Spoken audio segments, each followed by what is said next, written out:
As to the contents of such resolution, we have, for reference, resolutions the UN General Assembly adopted, recommendations Canada urged at the Universal Periodic Review, recommendations the former UN Special Rapporteur advised, recommendations the International Parliamentarians Coalition for North Korean Refugees and Human Rights adopted, 3 private members' motions moved by Mr. Barry DeBerlin, Honorable Judy Scrow, and Mr. Peter Julian, and 2 resolutions our Council adopted at the North Korea Human Rights Forum 2 years ago, and our petition to the Parliament for dismantlement of North Korean gulags. I hope that all these resolutions, recommendations, and petitions are reflected and incorporated into the parliamentary resolution, hopefully to be moved by this subcommittee. We, the Council for Human Rights in North Korea, will be very pleased to contribute to the drafting of such resolution, if invited, by making a written submission within a week or so. Again, thank you very much, Mr. Chairman, and honorable members of the committee. Thank you. All right, we have time for 5-minute rounds of questions and answers. I encourage members to remember that 5 minutes includes the answers, so it's always good to have a concise question. Before we do that, however, I just want to alert Dr. Volotson. Normally when people present materials, as you were doing today to the committee, we request that they table those materials, so if it would be possible for our clerk to contact you after this is over and arrange to get copies of those photographs, we would be very grateful. That can then go into the record of the committee. All right, let's turn then first to Mr. Silva. Thank you, Mr. Chair, and I want to begin by thanking Dr. Wollaston and Mr. Lee for being here, and again Madam Kim, who we heard the testimony last Tuesday, and I think all of us were very moved by her testimony, as we are here today continue on this issue. We want to once again thank the witness for shining a light on a very dark place, in a hermit place that, as Dr. Wollaston said, that very few of us know what's happening down there. And it's intentional why we don't know, because the government does not want to see let us know the reality, but also doesn't want its people to also know the reality.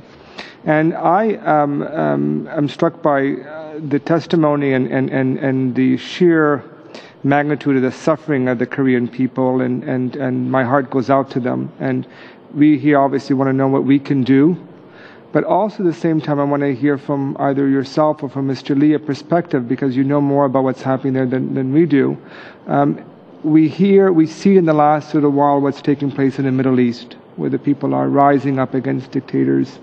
And I wanted to know, is there a sense of in Korea that you know, of sort of a people's revolution possibly coming up? Is there any type of a group of dissent that you sort of felt there, that people would rise up against this totalitarian regime?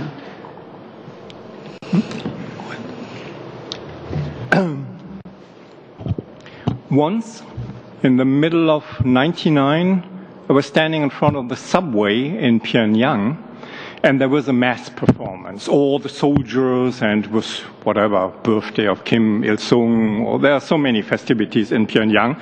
So all the people lined up, and thousands of people. Right after midnight, they wanted to go home.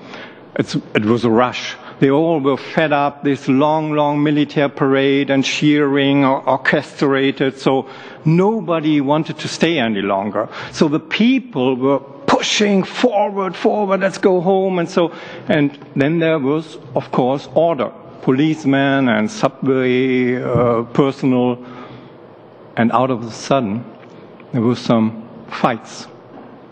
Fists and pushing further, and then some shouts, and then the first bloody nose, and I am a medical doctor in the middle of this. I wanted to help and jump, old lady falling down, and then there was a real I never had this experience. I was feeling maybe like today in Egypt, in the middle of the mob, like Mr. Anderson Cooper here in the middle of the square.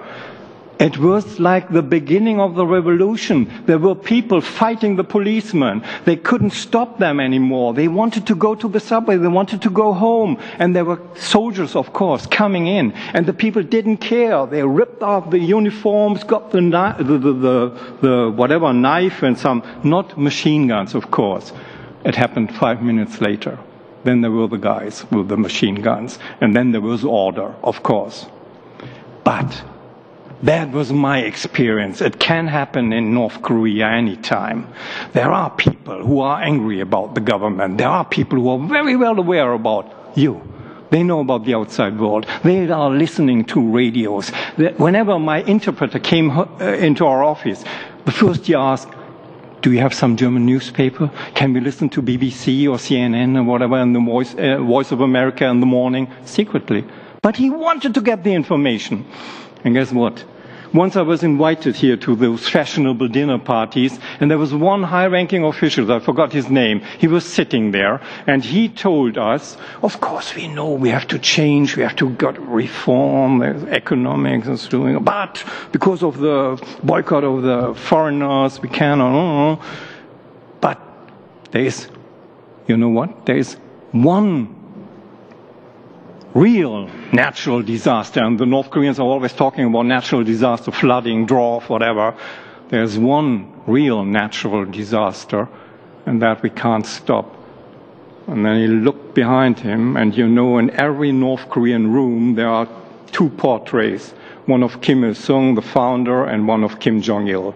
And he looked at those pictures, and this natural disaster we can't stop.